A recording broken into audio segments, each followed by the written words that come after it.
We dance together in the light of the sun. Our spirits rise as one. Long before foreign ships touched its shores, the continent was not a single story but many. Empires rose and fell: Mali, Songhai, Benin, Congo, Ethiopia, each with its own systems of trade, governance, art, and belief. Trade routes crossed the Sahara, connecting West Africa to North Africa and beyond. Along the coasts, merchants exchanged goods, gold, ivory, textiles, spices, with visitors from distant lands. Identity was rooted in language, kinship, land, and memory passed through generations. I offer this finest gold for your exquisite kente. It is not enough, we require more. I can provide this goblet in addition. Then, from the 15th century onward, European ships began appearing more frequently along the coasts. At first, contact was limited: trade posts, negotiated exchanges. But over time, this contact became entangled with the transatlantic slave trade, in which millions of Africans were forcibly taken across the ocean. That trauma I propose we draw the line here.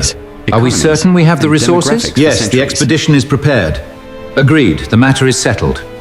By the 19th century, a new phase began. Industrialization in Europe increased demand for raw materials and markets. European powers, including Britain, turned their attention more aggressively toward Africa. Exploration, missionary work, and trade were followed by political control. The turning point came in 1884–85 at the Berlin Conference, where European powers met to divide much of Africa among themselves, without African representation. Lines were drawn on maps. These borders often ignored existing ethnic, linguistic, and political realities, grouping different communities together or splitting others apart. Britain took control of vast regions, what are now countries like Nigeria, Ghana, Kenya, Uganda, South Africa, and others. Colonial rule was not the same everywhere, but certain patterns repeated. British administrations governed either directly or indirectly, often ruling through selected local leaders.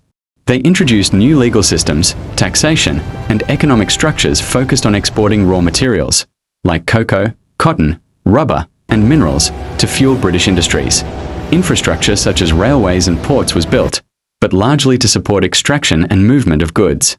Missionary schools spread literacy and Christianity, while also promoting European languages, especially English.